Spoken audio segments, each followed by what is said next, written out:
ನಂತರ up to 3 years come back ಒಂದು big ಸ್ಕ್ರೀನ್ಗೆ Bima ಮೂಲಕ. ಸೊ ಒಂದು ಸೆಕೆಂಡ್ ಚಾನ್ಸ್ ಸಿಕ್ಕಿದ್ದು ಒಂದು ಅದೃಷ್ಟ ಅಂತಲೇ ಹೇಳ್ಬೋದು. ಹೇಗೆ ಅನಿಸ್ತಾ ಇದೆ ಈ ಕ್ಷಣ? ಮೊದಲನೇದಾಗಿ ನಾನು ಸಾಕಷ್ಟು ಸಲ ಹೇಳಿದ್ದೀನಿ, ಬಟ್ ಹೇಳ್ದಿದ್ರೆ ತಪ್ಪಾಗತ್ತೆ. ನನಗೆ ವಿಜಯಣ್ಣ ಕೊಟ್ಟಿರೋ ಒಂದು ಅವಕಾಶದಿಂದನೇ ಇವತ್ತು ಏನಾಗಿರೋದು ಅದೆಲ್ಲ ಆಗಿರೋದು. ಸೊ ಅವರಿಗೆ ಇಲ್ಲಿಂದ ಧನ್ಯವಾದ ಹೇಳೋಕ್ಕೆ ಇಷ್ಟಪಡ್ತೀನಿ. ಮೊದಲನೇ ಫಸ್ಟ್ ಚಾನ್ಸ್ ಕೊಟ್ಟಾಗೂ ಅಷ್ಟೇ, ಈಗ ಇನ್ನೊಂದು ಸರಿ ನನಗೊಂದು ಚಾನ್ಸ್ ಕೊಟ್ಟಾಗೂ ಅಷ್ಟೇ ತುಂಬ ಖುಷಿ ಆಗುತ್ತೆ. ಆ್ಯಂಡ್ ನಾನು ಒಬ್ಬನೇ ಅಂತಲ್ಲ, ಸಾಕಷ್ಟು ಜನ ಹೊಸ ಕಲಾವಿದರು ಕೂಡ ಒಂದು ಅವಕಾಶ ಆಗಿದೆ. ಆ್ಯಂಡ್ ಅದು ತುಂಬ ಖುಷಿ ಕೊಡುತ್ತೆ ನನಗೆ. ಸಲಗಾಗಿಂತ ಭೀಮಾದಲ್ಲಿ ನಿಮ್ಮ ಸ್ಕ್ರೀನ್ ಪ್ರೆಸೆನ್ಸ್ನ ನೋಡಿ, ನಿಮ್ಮ ಆ್ಯಕ್ಟಿಂಗ್ ನೋಡಿ ಒಂದಿಷ್ಟು ಜನ ಅಭಿಮಾನಿಗಳು ಸೆಲ್ಫೀಸ್ ತೊಗೊಂಡ್ರು, ಜೊತೆಗೆ ನಿಂತ್ಕೊಂಡ್ರು, ಆಮೇಲೆ ಸ್ಟಾರ್ನ ಎತ್ತು ಕುಣಿಸೋ ಥರ ಕುಣಿಸೋದು, ಆ ಒಂದು ಖುಷಿ ಎಷ್ಟು ಖುಷಿ ಆಗುತ್ತೆ ಆ ಒಂದು ಇನ್ಸಿಡೆಂಟ್ನ ನೆನಪಾಡ್ಕೊಂಡು. ತುಂಬ ಖುಷಿಯಾಗುತ್ತೆ. ಎಲ್ಲ ಪ್ರತಿಯೊಬ್ಬ ನಟನೂ ಬಯಸೋದು ಅದೇ the end of the day, ನಾನೊಬ್ಬ ನಟ ಅಂತ ಗುರುತಿಸಿದ್ರೆ ಸಾಕು ಅಂತ. ಆ್ಯಂಡ್ ಆ ಥರ ನಾನು ಗುರುತಿಸಿದ್ರೆ ತುಂಬ ಖುಷಿಯಾಗುತ್ತೆ. ಆ್ಯಂಡ್ ಅದನ್ನು ಮೊದಲನೇ ಬಾರಿ ಅಲ್ವಾ, ಸೊ ನನಗೆ ಹೆಂಗೆ ಎಕ್ಸ್ಪ್ರೆಸ್ ಮಾಡೋಕೆ ಗೊತ್ತಾಗ್ತಾ ಇಲ್ಲ, ಬಟ್ ಖುಷಿಯಾಗುತ್ತೆ ಅಂತ ಹೇಳೋಕ್ಕೆ ಇಷ್ಟಪಡ್ತೀನಿ. ನಿಮ್ಮ ಪ್ರೀತಿ ಸಪೋರ್ಟ್ ಹೆಂಗೆ ತೋರಿಸಿದ್ದೀರಾ, ಇದು ಹೀಗೆ ನಮ್ಮ ಮೇಲೆ ಇರಲಿ, ನಿಮ್ಮ ಆಶೀರ್ವಾದ ಇರಲಿ ಅಂತ ಕೇಳ್ಬೋದು. ಇದು ಪ್ರೇಕ್ಷಕರಿಗೆ ಏನು ಹೇಳ್ತಾ ಇಲ್ಲ, ನಿಮ್ಮ ಒಂದು ಹುಡುಗಿಯ ಜೊತೆ ಡಾನ್ಸ್ ಮಾಡಬೇಕಾದ್ರೆ ಆ ಡ್ರಗ್ ತೊಗೊಳ್ಬೇಕಾದ್ರೆ ಒಂದು ಸರ್ಕ್ಯಾಸ್ಟಿಕ್ ನಗು ಇತ್ತು. ಸೊ ಅದನ್ನು ಪ್ರಾಕ್ಟೀಸ್ ಮಾಡಿದಾಗ ಅಥವಾ ಜೆನ್ಯೂನ್ ಆಗಿ ಅದು ಬಂದಾಗ ಹೇಗೆ ಅನ್ನೋದು? ಇಲ್ಲ ಅಂದರೆ ಪಾತ್ರ ನಾವು ಕೇಳಿದಾಗ ಆ ಒಂದು ಮೂಮೆಂಟಿಗೆ ಏನು ಬೇಕೋ ಅದನ್ನು ಮಾಡ್ತಾರೆ. ಸೊ ಆ ಕೆಲಸ ಅಂದರೆ ಜಸ್ಟಿಸ್ ಕೊಡೋಂಥ ಒಂದು ಕೆಲಸ ನಾನು ಮಾಡಿ, ನನ್ನ ನಂಬಿಕೆ ಜನ ಹೇಳಬೇಕು. ಜನ ಇಷ್ಟಪಟ್ಟರೆ ಅಷ್ಟೇ ಖುಷಿ ಆಗುತ್ತೆ. ಬಟ್ ಆ ಮೂಮೆಂಟ್ಗೆ ಏನಾಗುತ್ತೋ ಅದಕ್ಕೆ ಪ್ರಿಪೇರ್ ಆಗುತ್ತೆ, ಪ್ರತಿಯೊಬ್ಬರೂ ಪ್ರಿಪೇರ್ ಆಗ್ತಾರೆ. ನಾನು ಹಾಗೆ ಒಂದು ಸಣ್ಣ ಪ್ರಿಪ್ರೇಷನ್ ಮಾಡ್ಕೊಂಡಿದ್ದೆ.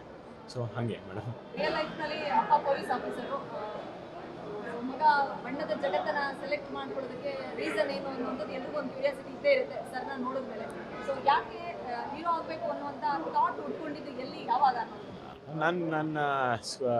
ನಾನು ಹೀರೋ ಆಗಬೇಕು ಅಂತ ತಡುತ್ತಿಲ್ಲ, ಒಬ್ಬ ನಟ ಆಗಬೇಕು ಅಂತಿತ್ತು. ಆ್ಯಂಡ್ ಆ ಕೆಲಸ ಆಗಿದೆ, ತುಂಬ ಖುಷಿಯಾಗುತ್ತೆ. ನನಗೆ ನನ್ನ ಶಾಲೆಯಲ್ಲಿ ಅಥವಾ ಕಾಲೇಜ್ ಅಲ್ಲಿ ಓದೋ ಟೈಮಲ್ಲಿ ಆ್ಯಸ್ ಅ ಡಾನ್ಸರ್ ಸ್ಟಾರ್ಟ್ ಮಾಡಿದ್ದು. ಆ್ಯಂಡ್ ಸಾಕಷ್ಟು ಏರಿಯಾಗಳಲ್ಲಿ ಹೋಗಿ ಗಣೇಶ ಹಬ್ಬ ಟೈಮಲ್ಲಿ ಡ್ಯಾನ್ಸ್ ಮಾಡೋದಾಗಿರ್ಬೋದು, ಹೀಗೆಲ್ಲ. ಆ್ಯಂಡ್ ಆ ನಂತರ ಒಂದು 2-3 ನಾಟಕಗಳಿಗೆ ವಾಯ್ಸ್ ಕೊಟ್ಟಿದ್ದೆ ಸ್ಕೂಲಲ್ಲಿ. ಆ ನಂತರ ಒಂದಷ್ಟು ನಾಟಕಗಳು ಕೂಡ ಮಾಡಿದ್ದೆ ಸ್ಕೂಲಲ್ಲಿ, ಕಾಲೇಜ್ಗಳಾಗಿರ್ಬೋದು. ಸೊ ಅಲ್ಲಿಂದ ಶುರು ಆಗಿದ್ದು ಈ ಕಡೆ ಒಂದು ಸೆಳೆತ ನನಗೆ. ಸೊ ಅದು ಹೆಂಗೆ ಏನು ಉತ್ತರ ಅಂತಿಲ್ಲ, ಏನು ಮಾಡಿದ್ರೆ ಖುಷಿ ಆಗುತ್ತೆ, ಏನು ನಮ್ಗೆ ಖುಷಿ ಕೊಡುತ್ತೆ ಅಂತ ಮಾಡಬೇಕು ಅಂತಾರೆ. ಸೊ ಇದು ನನಗೆ ಖುಷಿ ಕೊಡುತ್ತೆ. ಸೊ ಅದ್ರ ಕಡೆ ಪ್ರಯತ್ನ ಮಾಡ್ತಾ ಇದ್ದೀನಿ, ಇನ್ನು ಪ್ರಯತ್ನದ ಹಂತದಲ್ಲೇ ಇದೆ. ಡ್ಯಾಡಿಗೆಲ್ಲ ಹೇಳಿದ್ದೀನಿ ಅನ್ನುವಂಥ ಡೈಲಾಗ್. ಸೊ ಅಫ್ಕೋರ್ಸ್ ಹೊರಗಡೆ ಇಲ್ಲ ನನಗೆಲ್ಲ ಹೇಳಿಲ್ಲ.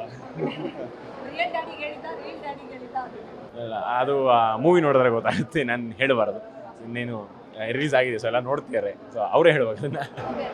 ನಿಮ್ಗೊಂದಿಷ್ಟು ಜನ ಫ್ಯಾನ್ಸು ಮತ್ತು ಆಪ್ತರು ಎಲ್ಲರೂ ಬಂದಿದ್ರು, ಯಾರ ಒಂದು ಕಾಂಪ್ಲಿಮೆಂಟ್, ಬೆಸ್ಟ್ ಕಾಂಪ್ಲಿಮೆಂಟ್ ಅಂತ?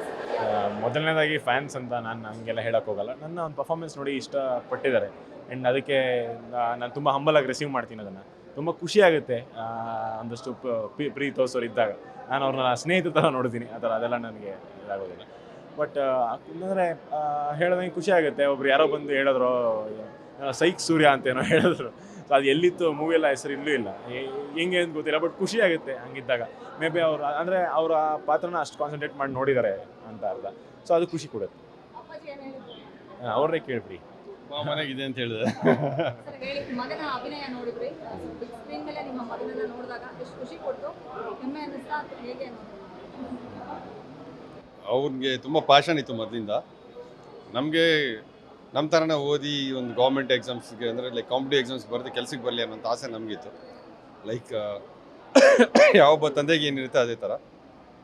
ಆದರೆ ಹೋಗ್ತಾ ಹೋಗ್ತಾ ಅವನ ಇದರಲ್ಲಿ ಕಾಂಪಿಟೇಟಿವ್ ಎಕ್ಸಾಮ್ಸ್ ಕಡೆ ಇನ್ಕ್ಲಿನೇಷನ್ಗಿಂತ ಸಿನಿಮಾ ಮತ್ತು ಯಾವಾಗಲೂ ಮೂವೀಸ್ ನೋಡೋವಂಥದ್ದು, ಇಂಟರ್ವ್ಯೂಸ್ ನೋಡೋವಂಥದ್ದು, ಈ ಕಡೆ ಪ್ಯಾಷನ್ ಜಾಸ್ತಿ ಇತ್ತು. ಹಾಗಾಗಿ ಫಸ್ಟ್ ಅವ್ನು ಹೇಳಿದಾಗ ಒಲ್ಲದ ಮನಸ್ಸಲ್ಲೇ ಸ್ವಲ್ಪ ಒಪ್ಕೊಂಡ್ವಿ. ಯಾಕೆಂದರೆ ಇಡೀ ನಮ್ಮ ಕುಟುಂಬದಲ್ಲೇ ಯಾರೂ ಈ ಕಡೆ ಬಂದಂಥವ್ರಲ್ಲ, ಎಲ್ಲ ಕಾಂಪಿಟೇಟಿವ್ ಎಕ್ಸಾಮ್ಸು ಮತ್ತೊಂದು ಬರೆದು ಬಂದಂಥವ್ರು. ಆಮೇಲೆ ಅನಿಸ್ತು, ಓಕೆ ಅವ್ನಿಗೇನು ಪ್ಯಾಷನ್ ಇದೆ ಅದನ್ನು ಪರ್ಸ್ಯೂ ಮಾಡಲಿ, so that will be happy ಅಂತ. ಹಾಗಾಗಿ ಅವನ ಪ್ಯಾಷನ್ನ ನಾವು ಎನ್ಕರೇಜ್ ಮಾಡಿದ್ದೀವಿ. ಇವತ್ತಿನ ದಿವಸ ಸಿನಿಮಾದಲ್ಲಿ ಒಂದು ಪಾತ್ರದಲ್ಲಿ ಅವನು ಗುರುತಿಸ್ಕೊಂಡಿದ್ದಾನೆ. ಪಾತ್ರ ಚಿಕ್ಕದಿರ್ಬೋದು, ಆದರೆ ಅದನ್ನು ಚೊಕ್ಕವಾಗಿ ಮಾಡಿದ್ದಾನೆ ಅಂತ ಒಂದು ಹ್ಯಾಪಿನೆಸ್, ತೃಪ್ತಿ ಇದೆ. ಸರ್ ಎಲ್ರಿಗೂ ಇವಾಗ ಆಡಿಯನ್ಸ್ ನೋಡ್ತಾರೆ ನಾವು ಅಪ್ಲೋಡ್ ಮಾಡಿದಾಗ. ಮತ್ತೆ ರಾಜೇಶ್ ಸರ್ ಮಗ ಅನ್ನುವಂಥ ವಿಚಾರ ಎಲ್ರಿಗೂ ಗೊತ್ತೇ ಇದೆ. ಫಸ್ಟ್ ಲುಕ್ ಎಲ್ಲ ಔಟ್ ಆದಾಗ, ಮತ್ತೆ ಟೀಸರು ಗ್ಲಿಮ್ಸ್ಗಳನ್ನ ನೋಡಿದಾಗ, ಬೂಮ್ ಬೂಮ್ ಸಾಂಗ್ ನೋಡಿದಾಗ, ಸೊ ನೀವು ಅದನ್ನು ಶೇರ್ ಮಾಡ್ಕೊಂಡಾಗ ಅಫ್ಕೋರ್ಸ್ ಗೊತ್ತು ಸೂರ್ಯ ರಾಜೇಶ್ ಸರ್ ಮಗ ಅನ್ನೋಂಥದ್ದು. ಸೊ ನೀವೇ ಬೆಸ್ಟ್ ಕಾಂಪ್ಲಿಮೆಂಟ್ ಅಂತ ಅವನಿಗೆ ಕೊಡೋದಾದ್ರೆ ನೀವು ಹೇಳ್ತೀರಿ ಸರ್, ಅಥವಾ ಯಾರಾದರೂ ನಿಮ್ಮ ಸರ್ಕಲಲ್ಲಿ ಮಗನ ಬಗ್ಗೆ ಏನಾದರೂ ಹೇಳಿದ್ರೆ ಕಾಲ್ ಮಾಡಿ? ಸರ್ಕಲಲ್ಲಿ ಮತ್ತು ಫ್ರೆಂಡ್ಸು ಯಾರು ಕೆಲವರು ನೋಡಿದ್ದಾರೆ, ಒಟ್ಟು 3 ಹೇಳಿದ್ರು. ಅವ್ನು ಫಸ್ಟ್ ಟೈಮ್ ಕ್ಯಾಮ್ರಾ ಮುಂದೆ ಆ್ಯಕ್ಟ್ ಮಾಡ್ದಂಗೆ ಅನ್ಸಲ್ಲ ಕಣೋ, ತುಂಬ ಕಂಫರ್ಟಬಲ್ ಆಗಿದ್ದಾನೆ ಅವನು ಕ್ಯಾಮ್ರಾ ಮುಂದೆ ಒಂದು. ಮತ್ತು ಎರಡನೇದು ಅವನು ಡ್ಯಾನ್ಸ್ ಮೂವ್ಸ್ ಎಲ್ಲ ಗ್ರೇಸ್ಫುಲ್ ಆಗಿದೆ. ಮೂರನೇದು ಅವನು ವಾಯ್ಸು ನಿಂದೇ ಚೆನ್ನಾಗಿದೆ ನಾವು ಅಂದ್ಕೊಂಡಿದ್ವಿ, ಬಟ್ ಅವ್ನು ಚೆನ್ನಾಗಿದೆ ವಾಯ್ಸು, ಸ್ವಲ್ಪ ರಗಡ್ ಮತ್ತು ಬೇಸ್ ವಾಯ್ಸ್ ಇದೆ ಅಂತ ಒಂದು ಕಾಂಪ್ಲಿಮೆಂಟ್ ಕೊಟ್ಟಾಗ ಅಪ್ಪ ಅಮ್ಮನಿಗೆ ಹೋಗೋದಕ್ಕಿಂತ ಮಕ್ಕಳ ಬಗ್ಗೆ ಏನಾದರೂ ಒಂದು ಯಾರಾದರೂ ಹೇಳಿದ್ರೆ ಒಂದು ಹೆಮ್ಮೆ ಆಗುತ್ತೆ. ಸೊ ಎತ್ತೋರಿಗೆ ಹೆಗ್ಣನೂ ಮುದ್ದು, ಅದು ಆ ಹೆಗ್ಣ ಬೇರೆಯವ್ರಿಗೂ ಮುದ್ದಾದಾಗ ನಮಗೂ ಖುಷಿ ಆಗುತ್ತೆ. ಆ ಖುಷಿ ನನಗಿದೆ. ನೀವು ನಿಮ್ಮ ಪೊಲೀಸ್ ಆಫೀಸರ್ ಆಗಿರೋದ್ರಿಂದ ಈ ಥರದ ಕೇಸ್ಗಳನ್ನ ತುಂಬ ನೋಡಿರ್ತೀರಿ. ಸೊ ಭೀಮಾ ಸಿನಿಮಾದಿಂದ ಒಂದೊಳ್ಳೆ ಮೆಸೇಜ್, ಯೂತ್ಸ್ ಡ್ರಗ್ಸ್ ತಗೋಬಾರ್ದು, ಅಡಿಕ್ಟ್ ಆಗಬಾರ್ದು, ಜೊತೆಗೆ ಫ್ಯಾಮಿಲಿ ಮಕ್ಕಳ ಮೇಲೆ ಕಣ್ಣಿಡಬೇಕು ಅಂತ. ಹೌದು. ಸೊ ಪೊಲೀಸ್ ಆಫೀಸರ್ ಆಗಿ ಏನು ಹೇಳ್ತಾರೆ ರಾಜೇಶ್ ಸರ್ ಈ ಒಂದು ಭೀಮಾ ಸಿನಿಮಾದ ಸಂದೇಶದ ಬಗ್ಗೆ? ಪೊಲೀಸ್ ಅಧಿಕಾರಿಯಾಗಿ ನಾನು ಈ ಚಿತ್ರವನ್ನು ನೋಡಿದಾದ್ಮೇಲೆ ಅನಿಸುವಂಥದ್ದು, ಪೊಲೀಸರು ನಾವೇನು ಸುಮಾರು ಕಾರ್ಯಕ್ರಮಗಳು ಹಮ್ಮಿಕೊಳ್ತಾ ಇರ್ತೀವಿ, ಎಸ್ಪೆಷಲಿ ಸಾರ್ವಜನಿಕರಲ್ಲಿ, ಅದರಲ್ಲೂ ವಿಶೇಷವಾಗಿ ಯೂತ್ಸ್ಗೆ ಒಂದು ಅವೇರ್ನೆಸ್ನ ಮೂಡಿಸ್ಬೇಕು. Say no to drugs. ಯಾಕೆಂದರೆ ಒಂದು ಸಲ ಅಡಿಕ್ಷನ್ ಆಯಿತು ಅಂದರೆ ಅವರ ಜೀವನ ನರ್ಕ ಆಗ್ಬಿಡುತ್ತೆ. ಎಲ್ಲೋ ಕಾಂಪಿಟೇಟಿವ್ ಎಕ್ಸಾಮು, ಮತ್ತೊಂದು ಡಾಕ್ಟ್ರು, ಇಂಜಿನಿಯರು, ಒಂದು ಒಳ್ಳೆ ಸ್ಥಾನಕ್ಕೆ ಹೋಗ್ಬೇಕಾದಂಥ ಒಬ್ಬ ವ್ಯಕ್ತಿ ಒಂದು ನಶೆಗೆ ಮತ್ತೊಂದಕ್ಕೆ ಅಡಿಕ್ಟ್ ಆಯಿತು ಅಂದರೆ ಅವನ ವಿದ್ಯಾರ್ಥಿ ಜೀವನನೇ ಹಾಳಾಗೋಗುತ್ತೆ. ಆದರೆ ಡ್ರಗ್ಸಲ್ಲಿ ಒಂದು ಸಲ ಒಬ್ಬ ಹುಡುಗ ಬಿದ್ದ ಅಂತಂದರೆ ಆ ಹುಡುಗ ಮಾತ್ರ ಜೀವನ ಹಾಳಾಗಲ್ಲ, ಆ ಇಡೀ ಕುಟುಂಬನೇ ಜೀವನ ಹಾಳಾಗುತ್ತೆ. ಸೊ ಯಾಕೆಂದರೆ ಆ ಕ್ರೇವಿಂಗ್ ಶುರು ಆಗ್ಬಿಡುತ್ತೆ. ಸೊ ಹಾಗಾಗಿ ಈ ಸಿನಿಮಾದಲ್ಲಿ ಆ ಒಂದು ಎಚ್ಚರಿಕೆ ಅವೇರ್ನೆಸ್ ಮೂಡಿಸೋದಕ್ಕೆ ಒಂದು ಪ್ರಯತ್ನವನ್ನು ಮಾಡಿದ್ದಾರೆ, ಪ್ರಾಮಾಣಿಕ ಪ್ರಯತ್ನ ಎದ್ದು ಕಾಣುತ್ತೆ. ಮತ್ತು ಎರಡನೇದು, ಅಪ್ಪ ಅಮ್ಮನಿಗೆ ಇದೊಂದು ಅಲಾರಂ ಥರ. ಯಾಕೆ ಅಂತಂದರೆ ಎಷ್ಟೋ ಜನ ಮಕ್ಕಳಿಗೆ ಎಲ್ಲರೂ ಈಗ ಒಂದು ರೂಮಲ್ಲಿ ನಾನು ಕೂತಿರಿ, ಪಕ್ಕದ ರೂಮಲ್ಲಿ ನನ್ನ ಮಗ ಏನು ಮಾಡ್ತಾನೆ ನನಗೆ ಗೊತ್ತಿರಲ್ಲ. ಅಂಥ ಕಾಲದಲ್ಲಿ ಟೀನೇಜ್ ಮಕ್ಕಳು ಯಾರಿದ್ದಾರೆ ಅಂಥ ಅಪ್ಪ ಅಮ್ಮಂದರು ಅವರಿಗೆ ಒಂದು ಅಲಾರಾಮ್ನ ಕೊಡೋದ್ರ ಮುಖಾಂತರ, ಮತ್ತು ವಿಶೇಷವಾಗಿ ಮಕ್ಕಳ ಬಗ್ಗೆ ಎಚ್ಚರಿಕೆ ಇರಲಿ, ಕಾಳಜಿ ಇರಲಿ ಅಂತ ಹೇಳೋದ್ರ ಮುಖಾಂತರ, ಮತ್ತು ಏನು ಅಕಸ್ಮಾತ್ ವ್ಯಸನಕ್ಕೆ ದಾಸನಾಗಿ ಅವ್ರನ್ನ ಹೊರಗಡೆ ಕರ್ಕೊಂಬರೋಂಥ ಪ್ರಯತ್ನ, ಇವುಗಳೆಲ್ಲದರ ಬಗ್ಗೆ ಚೆನ್ನಾಗಿ ತೋರಿಸಿದ್ದಾರೆ. ಈ ಮೆಸೇಜು ಸಮಾಜಕ್ಕೆ ಇವತ್ತು ಅವಶ್ಯಕತೆ ಇದೆ. ಸೊ ಅಪ್ಪ ಅಮ್ಮಂದರೆ ಮಕ್ಕಳ ಮೇಲೆ ಒಂದು ಪ್ರೀತಿಯಿಂದ ಕಣ್ಣಿಡಿ, ಮತ್ತು ಕೈ ಚೆಲ್ಲ ಮೇಲೆ ತುಂಬ ಕಷ್ಟ ಆಗುತ್ತೆ ಒಂದು. ಮತ್ತು ಯುವಕರು ಇನ್ಷಿಯಲ್ಲೇ ಸೇ ನೋ ಟು ಡ್ರಗ್ಸ್. ಮೊದಲನೇದಾಗಿ ಮಚ್ಚ ಅವ್ನು ದಮ್ ಹೊಡೆದ್ರೆ ಏನಾಗಲ್ಲ ಅಂತ ಶುರು ಆಗುತ್ತೆ, ಅಲ್ಲಿಂದ ಅದು ಎಲ್ಲೆಲ್ಗೋ ತೊಗೊಂಡೋಗ್ಬಿಡುತ್ತೆ.